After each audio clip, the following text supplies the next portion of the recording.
Wait, I have a question for you. You mentioned something about this magical $3.85 check. Did you cash it yet? No, dude, it's actually still sitting and staring at me. It's right here. I mean, it's just it was sitting in front of me for a good 2 or 3 weeks, and it started annoying the heck out of me. So I just put it under a pile of papers, and it is somewhere. It's lost under a heap of papers So now. that's your insurance for not having it land up in the diaper pail again. Hide it under Yeah, a bunch of papers. man. I got it. Okay, you know what? Good you reminded me of it because I think today is the day. I'm going to put it on my list. If I do this one thing for today, I consider that an achievement. The bank sent me something saying like, "Hey, you closed your account, but we held on to some of your money. So here is the money and want some interest back with it." And I got the check, and it's like $20. It's lying on the dining table, and I come in yesterday. And my younger one is trying to make a paper rocket out of it. I'm like, no. Oh my god! Actually, $20 is a bit, quite a I'm bit. like, no. I would protect that check with my life. I'm like, that's $21.60. You should not touch it. And so he unfolds it and like straightens it out. So it's not a paper rocket right now. So if I don't take care of my $20 bill and your $3.85 bill, it's going to land up in a bad place. Done deal. That's going to be my task for the day.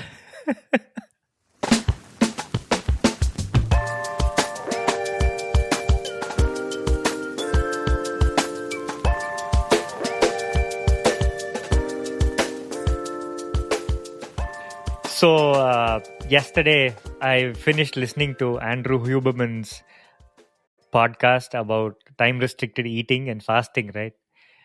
So I've been trying it for the last couple of days. And today I have not eaten anything yet. And it's like 11:15. Oh wow! I had a cup of black coffee. So it's like a completely empty stomach podcast recording. We'll see how it goes. If I start slurring, you know why. Yeah, actually, the thing is that I mean, once you get over that hump, which I think it happens for me around 8 in the morning. If I don't eat between that 8 to 8:30, that window, then I'm actually pretty good until lunch. I don't really feel hungry um, Yeah. for a few hours. And in fact, it's almost like my energy sort of peaks back up. I'm trying to keep this whole eating thing to within 8 hours a day. So the 16 hours of fast and 8 hours a day. It's supposed to be great for like metabolic health and gut microbiome and weight loss. When going to work was still a thing, doing this intermittent fasting was much easier for me at that time because I would just wake up and then have a shower, get ready, and this drive to work. Why, you have too many snacks in your house? But now that we're working from home for the last year and a half, I mean, you wake up in the morning, you're just bumming around work, you're walking around the kitchen doing nothing, and so the pantry is sort of talking back to you saying, "Eat me." So you get up and wander into the kitchen every now and then trying to eat something. I don't have that problem. I've never been much of a snacker anyway, so I never. I'm also not much of a snacker, but the problem is if there are snack, they will be snacked upon. I think So that's as what the long as definition of a snacker is. okay, If there's no I snacks mean, to eat, you can't snack. correct. So I mean, if there are no snacks to eat, then I'm actually okay. I don't have a hankering for it. It's just that when it is around, I mean, I'm not at rest until that snack is done and dusted. I don't know how much it's going to help. I'm going to go drink a ton of beer after this, probably. So it's all destroys everything. Okay, so hear this out. Okay, when we were in college, there were at least two people who used to ask me weird questions all the time. Right? For example, there was this one guy who borrowed my control system's notes because he missed class for a day. And this was obviously 2002, 2003, where Google and Wikipedia and things like that were not really a thing. Internet wasn't the way it is today, right? So textbooks and the notes dictated by the teacher in class were really the main source of information for your exams. So this guy borrows my control systems book, and then the next day he returns it back and he tells me, "Dude, Subu, do you think about sex a lot?" I'm like, I'm like, what the hell, dude? How did you gather that from my control systems notebook, right? And then he's like, your handwriting is otherwise garbage, but when you write a Y, the letter Y, it's very flamboyant. It has a long tail, and that is an indication that you think about sex a lot. I'm like, What theory did he get whatever, this dude. from? I don't know. I don't know where he got that from, but yeah. So that's what he gathered from my control systems notes, right? That's what I mean by a weird question. So the other weirdo was you, right? What? Um, yeah. I stand against his accusation, but okay, tell me why. Okay, let's go through this, and then you can decide for Okay. yourself. So when we were in our IIT coaching, when we were in 12th, it was three of us who used to sit on a bench. It was me, you, and this other friend of ours called Arun. We used to call him Biggie. And this was a physics mechanics class, and this teacher was drawing all kind of weird pulley configurations on the board and trying to, and asking us, hey, what is the friction at this point of the pulley? I'm like, man, who the hell cares about these pulleys? There are 5 pulleys. Nobody's ever going to build a setup like this, right? You're not wrong. And my head is already in a rut, and you were sitting next to me and asked me, dude, Subu, write the number 0. And I'm like, I write the number 0. Okay. And then a few minutes later, you asked me, Subu, write the number 0 again. And I'm like, okay, whatever, dude, what a nerd. Okay, fine, I'll just play along and write number 0. And this went on for a few days, right? And then, and at third day in, you're asking me to do the same thing, and you're asking Biggie also to do the same thing. Like, write the letter O, write the number 0, and so on. And I'm like, you know what, I can't deal with this anymore. What the hell's wrong with you? And then, like, have you observed that when you write 0 and O, it's always anti-clockwise?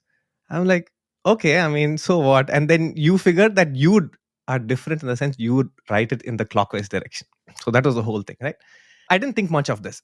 But the next question you asked me, it was a little more profound. And it was in my mind for a while, because you came up one day and asked me, dude, Subu, which language do you think in?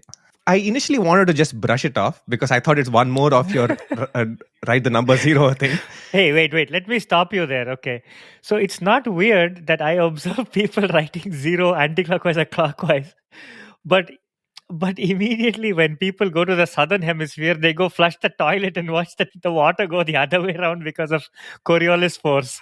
So that's totally not weird. Anyway, so it's okay. I explain it by Coriolis force. Coriolis force makes my hand go one way or the other. Let's try the experiment in the southern hemisphere and we'll try again. Anyway, continue. Yeah. So you come up and ask, dude, Subu, which language do you think in, right? And I didn't think much of it. I said, yeah, whatever. We all think in English, don't we? And then I go back home, and then I realized that, man, your question wasn't so obvious, because I was looking at my mom. My mom used to work in a bank, and then she's counting some stuff, and she is counting loudly in Malayalam, right? So it is clear. I mean, I would never do that. My dad, his inner conversation is in Tamil, and my mom speaks to herself in Malayalam. Oh. All of us, like, so brother and I, obviously our inner voice is in English, and mom's is different and dad's is different because of the way they grew up and the place they grew up in. And that's when I realized that there is a lot more to this whole which language do you think in, because it sort of sat with me, and I've observed this around me since then. I see these differences where my mom, for example, the way she perceives things is different in a way, because the language she's thinking is in is not English. And sometimes when someone says something a very, say, philosophical or a very complex idea, she thinks for a second and then asks me, can you just say that in a way I understand it? Because clearly she is doing some sort of translation from English or something else, right, in a way she can understand it. And then she's like, wait a minute, what this person said, it's somehow not making sense to me. And then I sort of translate it for her. I say, hey, this is what he's saying. And I mean, if this is some sort of a philosophical thing, and then if I say it in a different way, in a way she understands, say, in Tamil or whatever, and then she's like, then she gets it. Do you think that language that one thinks in affects how they perceive something? I think it does, because there have been some studies, okay, where in some of these tribal languages, say, like, the tribes of Australia and Aborigines and things like that, where they have found that certain words which imply emotion, right, they don't exist. If you say anger, for example, I mean, this is like a total example, obviously. So it's like the word angry in English, it evokes some emotion. So, like, we all get angry. It's almost like saying that the word anger does not exist in this tribal language, and because of which those people don't get angry. Okay, I mean, I'm obviously giving anger as an example. So, but it has been proven that since certain words don't exist in a language's vocabulary, the way people behave, the way people think, the emotions that their minds go through is different. That's nice. That's interesting. I believe there are a lot of words also in German of which I know nothing about, but I've also heard that in German there are these words that just describe certain feelings or certain situations and consequences that just can't translate into English in any way. Right. I guess we have words like that in our languages we speak too. Like in Tamil and Malayalam, there are words that you can't really translate into English, Yeah. and that may be how perception depends on the language you think in. The point is, a word usually has a certain connotation. Take this word conjuice, right? In Yeah, India, the Indian in Hindi, or the word. I mean, it's Hindi, but then everyone uses it. It doesn't matter across India, across whatever state you're in. The word conjuice is used to call out a person who is like a miser. But the point is, the literal translation of the word conjuice to English is miser. But for some reason, when you say miser, it doesn't give me the same connotation as the word conjuice. yeah. Then I thought, what is a more appropriate translation of Yeah, conjuice in English, right? And the translation I came up with was Scrooge McDuck, or Uncle yeah. Scrooge. So, in order to elicit the same connotation as the word conjuice does, like in English, I think Uncle Scrooge is a better translation. Doesn't really fit in a sentence, however, right? So, It doesn't. yeah, Yeah, yeah, yeah. so you can just say, look at that conjuice fellow over there or something, and they're like, oh, that fellow is Yeah, like completely conjuice. It doesn't translate the yeah. same way as saying, oh, that guy is like a When you complete say miser, miser. I mean, I guess it is, yeah, but it doesn't give you that like oomph. the connotation, Yeah, right? Yeah, the the idea. oomph is not Yeah, there in the sentence, right? right. English is essentially has always been our first language. But when we are all talking to each other, at least 20% of the words are some Indian language. Our vocabulary has become this mixture of English and other languages to convey what we are thinking. I'm using these words to make you feel in a certain way. My idea is most effectively conveyed in this mixture of Hindi, Kannada, and English. And that's what we've sort of arrived at. That's how we all speak in a way. Yeah. Actually, this reminds me of like in school, we studied a lot of Hindi, whether we liked to or not. Of course, I didn't like it.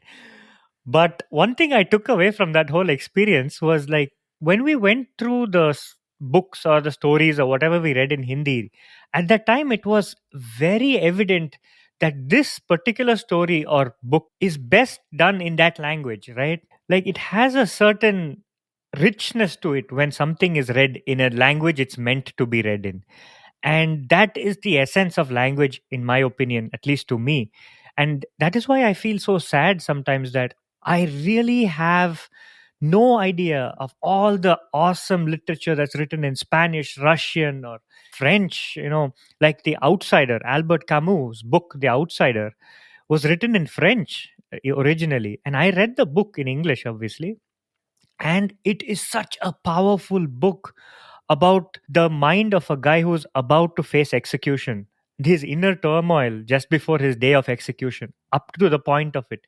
And it was incredible in English. And if it was in French, I can't even imagine how much more awesome it would have been or how I would have appreciated it. And since we both watch a lot of anime, and we always watch subtitled, right? We never watch English dubbed, we watch English subbed. And I guess the feeling of the anime comes real to us when we hear Japanese, even though we don't understand any of it.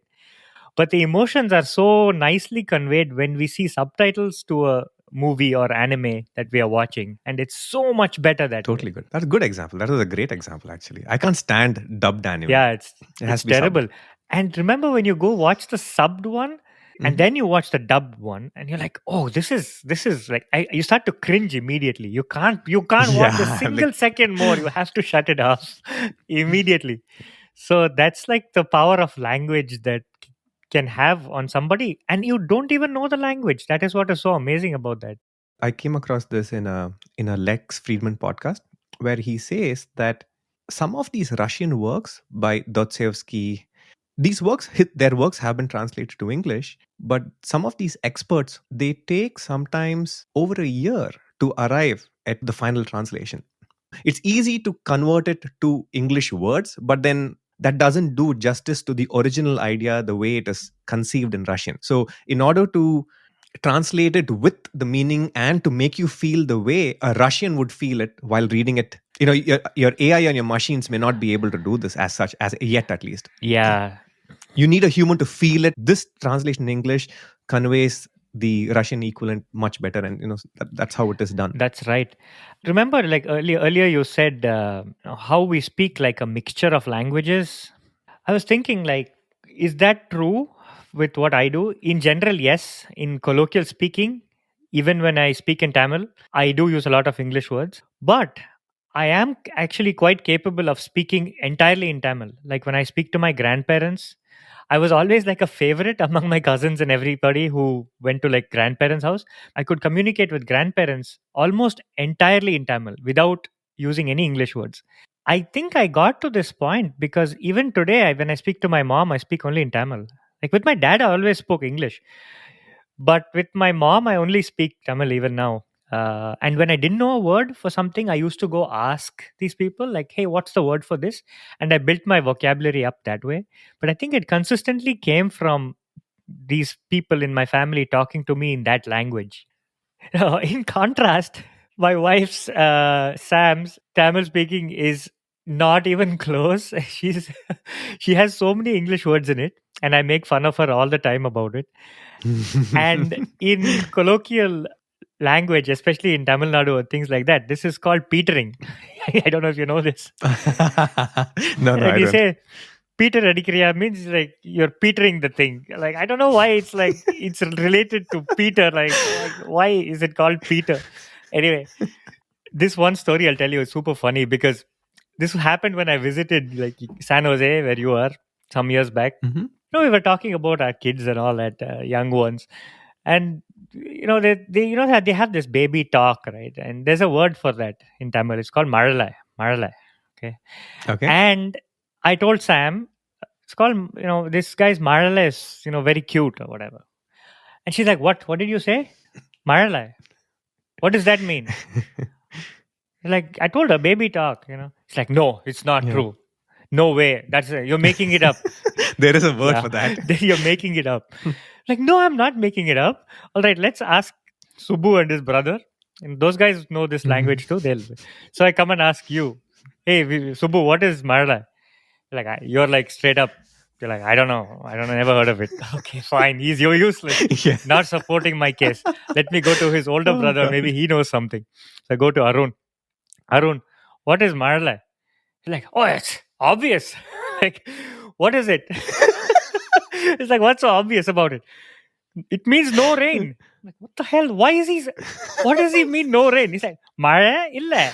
Oh, Mara means rain. Oh, okay. Illa Yeah. means no, not there. No, he split He's your like, word. Mara illa means no rain. I'm like, dude, that's not what I'm trying to say. And Sam is like, see, I told you that it's not a word. Oh my You're God. just trying to make me look bad.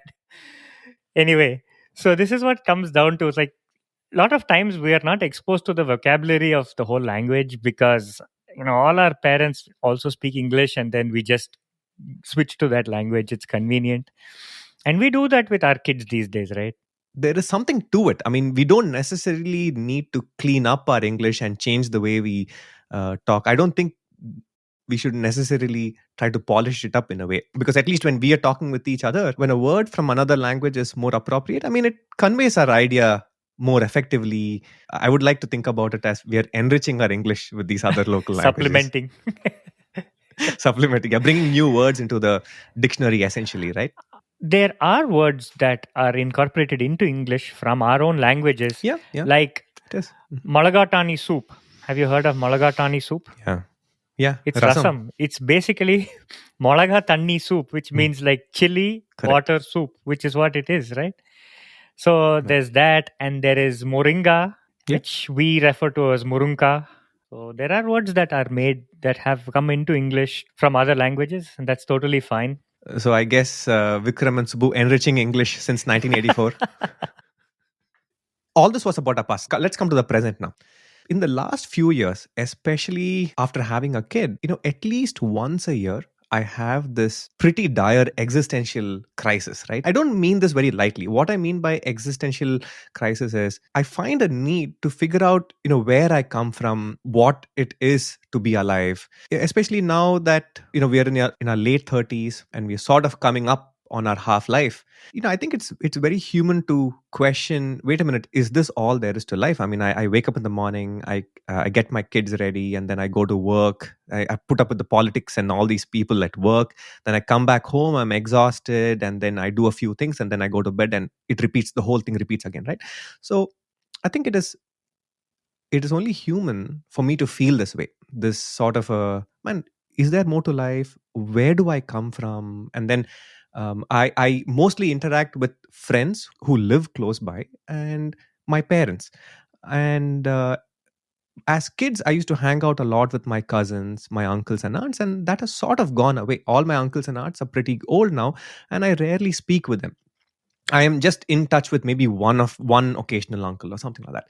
So this existential crisis sort of leads to a little bit of an empty feeling, saying, "Man, I kind of feel like when we are younger, when it came to relationships and meeting cousins and uncles, there our lives were rich in a certain way, and I have essentially let that decay, and I have not stayed on top of it, and I have lost a certain richness in life.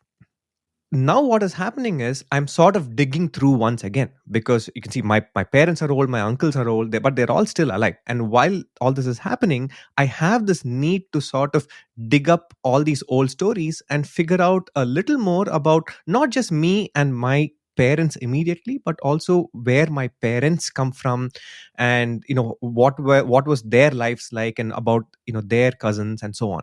When we were young, I didn't appreciate this enough. Every time when we went to a different city to meet some cousins or some uncle, then if we went to, say, Madras for a week, we would spend most of the time just visiting other cousins and other relatives, right? And as kids, this was very bothersome thing. We're like, Dad, Mom, we just want to go to the beach. I don't want to keep going and meeting these old people. But fast forward now, I have this appreciation, saying, man, that was actually good. I'm glad my parents sort of did that against our will in some ways, because some of these cousins I'm still in touch with. I'm not necessarily in touch with them, but I have the ability to get back in touch with them. That's pretty good. Right? I mean, I can find them on Facebook, Instagram, wherever it is. In my journey, or in my quest to figure out more about my past and my parents' past, I think the fact that I know 3 or 4 Indian languages is making it a lot more easy. And I think that is where knowing these languages in some level of proficiency, right? I'm not saying that I'm extremely proficient in any of the languages for that matter, Tamil, Malayalam, Hindi, or Kannada, or whatever it is. But I know enough, and I'm proficient enough with all these languages, that when I am trying to explore the meaning of life, looking back at some of these old Indian textbooks and all of those philosophies, which I'm really enjoying now, knowing these languages is reducing the barrier, and it is being really helpful. And I think that is where I really feel that these languages have sort of been a gift in a way. Nice. So, for example, right, I mean, if you remember, this was something that you told me a long time ago. When your cousin was getting married in, I think this may have been like 2002 or 2003, our first show was at her wedding. Oh, yeah. I don't know if you remember. It was just me, you, and Bhaskar who went and played up some music. I remember on one of the days you came back and told me, dude, Subu, all my uncles, everyone was there at the wedding, and we sat down and we drew up the whole family tree. Do you remember that? Yeah. That's true. Actually, that document exists going back 400 years, I think, in my family. Few people who sat down and charted everything down for the last 400 years. When I look at that whole thing, I go like, okay, wow, I'm just a small piece in this whole big picture here. And look at all these people who have lived before me. It's amazing. I barely know even 2 levels of that, right? I mean, I hardly know like a small circle of that thing. Something I did I would say, like, say 6, 7 years ago, is my grandfather, who was alive then, told him one day, I don't know much about your life when you were younger. By the time I knew him as my grandpa, he was already in his at least 50s or 60s. I mean, what happened for like a half a century before I was even there, what did my grandfather do? And he was actually the chief engineer in Tamil Nadu and is responsible for almost all the bridges built in Tamil Nadu today. He was a chief supervising civil engineer, and he started writing emails to me. And he was very tech savvy.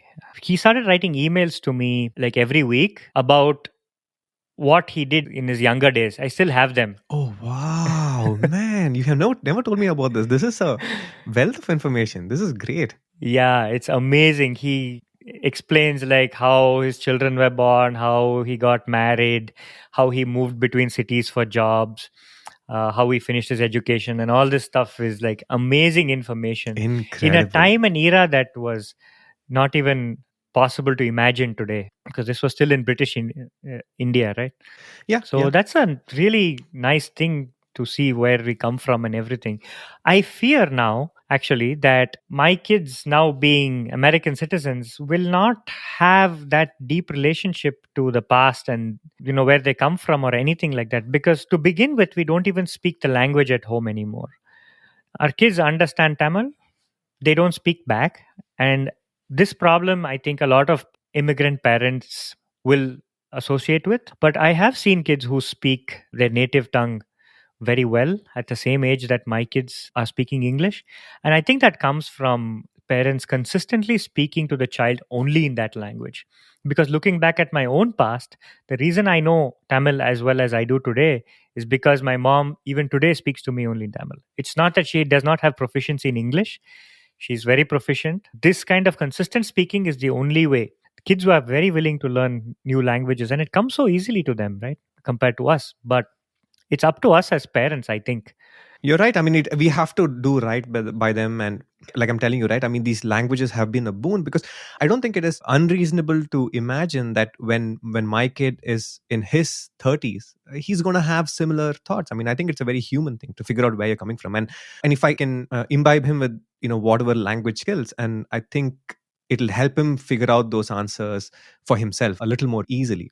Now, in my household, the adults all speak the same language, but that's not the case in your household, right? So you have Yeah. like two parental languages in addition to English that your Yeah. son can get a hold of and learn.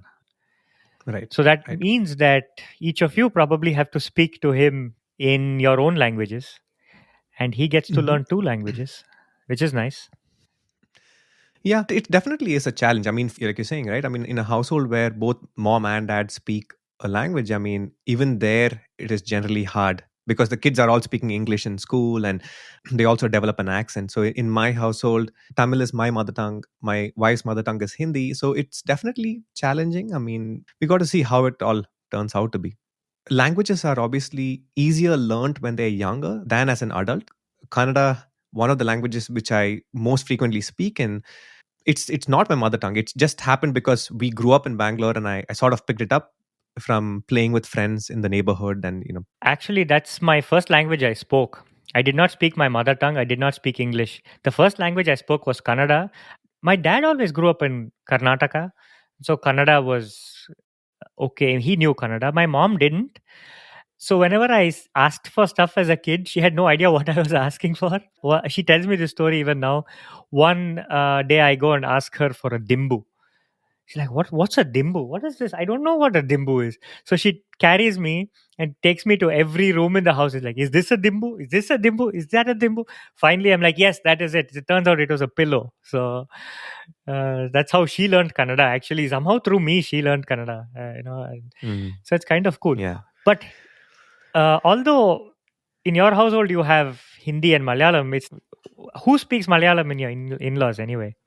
So my wife's dad is a Malu. Her mom is a Punjabi. So when we were dating and when I was quoting her at that time, I mean my Malayalam is still pretty rudimentary. I understand it perfectly, but I haven't really spoken much of it because my mother tongue is, even though I was born in Kerala, my mother tongue officially is Tamil, right? So my Malayalam, I mean, I could understand it all. Your tongue needs to roll and you need to practice that in order. So I knew the words, but I still have to think or construct the sentence in my mind in English, and then I sort of speak out the whole sentence in Malayalam. So that's how it works when you sort of know a language. So, for example, as an adult, if you learn Spanish, initially you are still thinking in English and you're trying to translate it to Spanish before you speak. I tend to do that when I speak Malayalam. Don't you see this pattern when you speak to your parents? For example, when I speak to my mom and the way she phrases English sentences, I can tell are Mhm. from Tamil grammar. And I can see that Right. in Spanish speaking too, where they speak it in a different order of words. And it's clear like the grammar is Yes. carried over and influencing your English. But anyway, Correct. go on. Yeah. Yeah.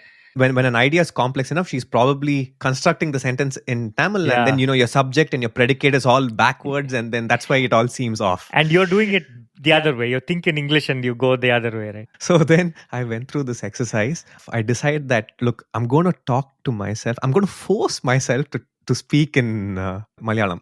So I was forcing all my thoughts in my mind to be in Malayalam. And if you rewind 10 years ago, if you were my roommate, you would hear me speaking to myself in Malayalam every time I was taking a shower. And you probably would wonder, what's wrong with this fellow? So, and I was doing this because I was engaged to be married and I wanted to get better at this language so that, I can speak in Malayalam to my father in law.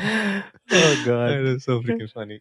I didn't get very far with that, by the way. It was extremely tedious Did he find you out? to force myself to think in a different language. Did he find out? No, he's like, yeah, he's like, you know what? You just stick to English. It's okay. But did he know of your whole attempt? No, he doesn't. He'll hear about it first through the pod.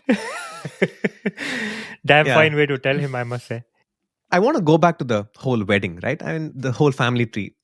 These weddings were generally, I would consider them a happy time. Going to a wedding I always considered that a lot of fun because you're going to a new city and all your cousins from all over India are sort of coming over, right? I realized, I mean, what a difficult feat that is. I mean, so if you are the parent who's organizing your child's wedding, you would back in the day, I mean 80s 90s, whatever it is, right? I mean, not just wedding upanayanam, like the thread ceremony and things like that.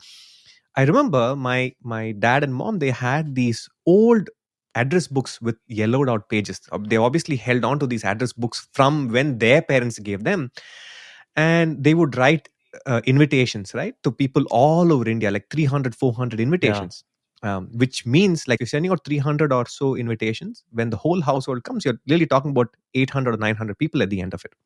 Basically, when there is a big event like a wedding, like a Griha Pravesham, like your housewarming ceremony, so our parents would basically, they took it upon themselves to dig up past relationships, people they may have just met once, but they know they are related to them in some way, like, they may be their mom's cousin's cousin or something like that, right? And they would send out these invitations, and the amazing thing is they had their address and phone numbers, and this is before email and all of that, right? So you're writing all these invitations.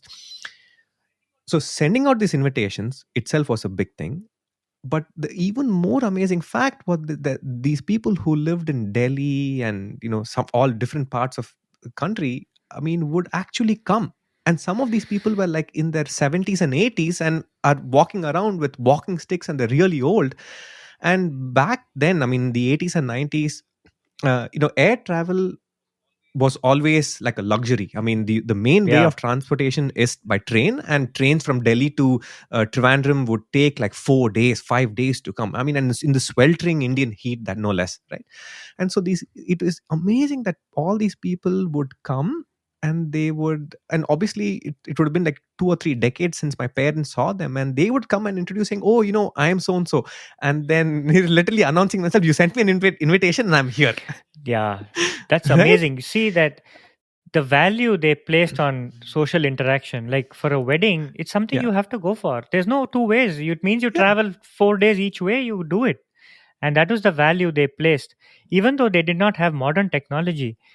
All these things, I think, makes us kind of insensitive to the value of human interaction. Like, we can always get on the phone, make a video call now, and we see each other as if we were there. I know it's probably brings the world closer, right? But it somehow In a way, it makes them people apart too. Yeah, it makes you insensitive to what value there is to actually being there in a place physically together. Of course, now the pandemic has broken everything, and at least, thank God, we at least have like devices to communicate with these days. So that aspect is already always there, but it's amazing the kind of thing that people would go through to meet other people back in the day. Yeah. And so every wedding, right, I would look at these grandmoms who would be, crouched over, and really they can barely walk a couple of steps, but they've traveled a long distance to be here. And I've always thought, what is the motivation? I mean, why they're doing it? I sort of, in fact, I may have even made fun of it in my mind, kind of saying, what's wrong with these people for, doing this crazy thing? Because in the back of my mind, I think, man, nobody cares about this granny. I mean, like, she's why she's struggling and taking all this effort to come here. But now that I'm older, and now that I'm, I've been thinking about where I come from and so on, I can see why she did that. I mean, she was probably 94 or 95. Maybe this was, in her way, she knows this is her last leg of her life, and this is one opportunity for me to go and see my people once again. If you listen to stories from people in their deathbeds, all that most people talk about is, I wish I had fixed this relationship. I wish I had spent more time with this person. It all sort of boils down to relationships, and those things. So maybe this granny who is in her 90s, she made this journey because she's like, I get to see my grandchildren may not appreciate it, my great grandchildren may not appreciate it, but I want to see them all one last time. Yeah, yeah, that's great. And Right. then when we remember that moment that we met them, Yeah. although we didn't think of Hmm. it much at that time, much later in life, we're like, oh, yeah, remember that one time we met that person? Yeah, couldn't do that again, huh? It's like, so you value Yeah. it Yeah. at some point. Yeah. I mean, now that I'm thinking all about all of this, right? I kind of feel like I have a renewed purpose. I mean, there are a lot of cousins. We're all very close, and we used to spend every summer vacation together. These people, some are in France, Germany, different parts of India, and different parts of US, and they all have kids. So technically, they are cousins of my kid, right? I think I need to do right by my child, and grow those relationships again, so that he can meet his cousins. And he may not think about much of it in his teenage years and in his 20s, but if we keep visiting these cousins at least once in a while, and it's not so hard to get to France and Germany and things like that, it's sort of a good vacation in a way. I will leave him with these threads that he can pull on, I mean, when he's having these ideas in his 30s and 40s. That's nice. That's nice. It's very hard for me to do that because my cousins do, live in the United States and worldwide too. So that argument definitely holds on my end too. But both my wife and I are single children. So automatically there becomes this barrier that they don't have cousins. My kids will not have cousins because we are single kids on our own. I guess it's up to us to, make sure they have family ties in some way. And I think it's important to keep. As soon to be elders in our own families, in our own family trees, right? And we are soon to be elders, essentially. I think it's important for us to wear these shoes, like leaving these threads behind for our children, because amongst my uncles and aunts, like my dad's older brother, okay, so we would call him Periappa or Dodappa. So my dad's older brother, he's a pretty charming character, right? And my dad is sort of an introvert, but my dad's older brother, he loves talking to people, and he's done it all the way into his 70s, right? And let me tell you to what extent he's done this. And I really appreciate that he's done this all this while, because in 2018, we went back to India. Once we found out that we are expecting a child, we made a trip to India. And then in one of these trips, we went to Coimbatore to meet my Periappa, right? My dad's older brother. Every time I meet him, he always tells us great stories of their past. Everything I know about my dad's mischievous childhood is from him, because every time we get together, it's lovely. It's such amazing stories. So when we went to Coimbatore in 2018, my uncle took us to the house that he and dad grew up in, and where my dad's dad Mm. grew up in, right? This was in Palakkad, which is in Kerala. And he took us to the house. he showed us, hey, this is where my dad's dad grew up, my grew up, and this is the courtyard where they used to own an elephant. This is the piece, this all of this used to be paddy fields which have now homes. And it was Yeah. incredible, actually. I mean, visiting all those places, and I couldn't help but feel there is this certain vibes that you get, or certain vibrations when I'm standing in front of my when my ancestral home, essentially. Of course, somebody else lives there now. It's been sold long ago. There's a very weird feeling of I'm a part of the soil here, kind of a thing. There's a certain, it's a very hard to explain A that sense feeling, of but it belonging. is a sense of belonging.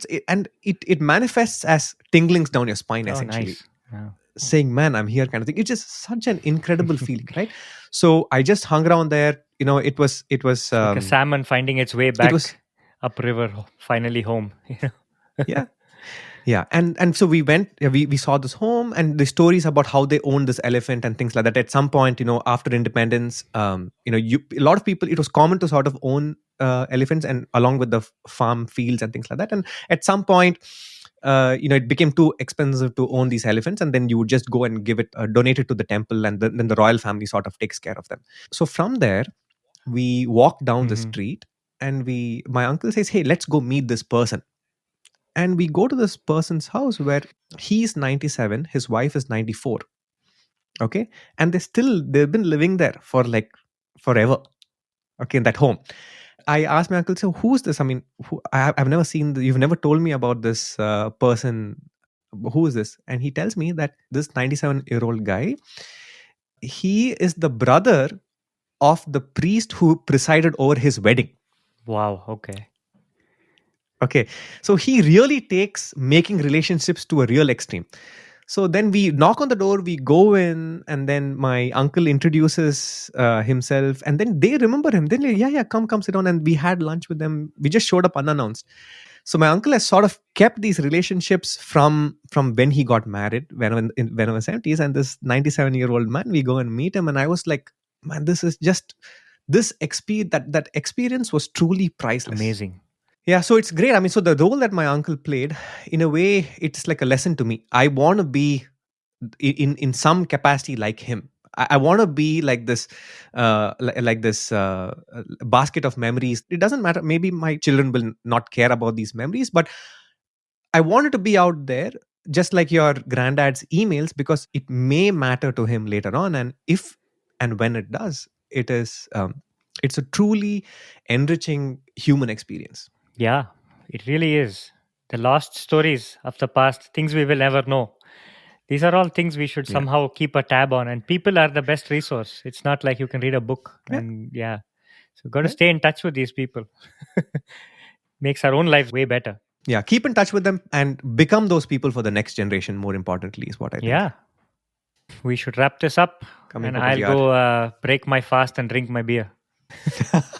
That's no better way to break a fast, I Yes, guess. I shouldn't have the beer first because I will probably crash immediately. I better eat something.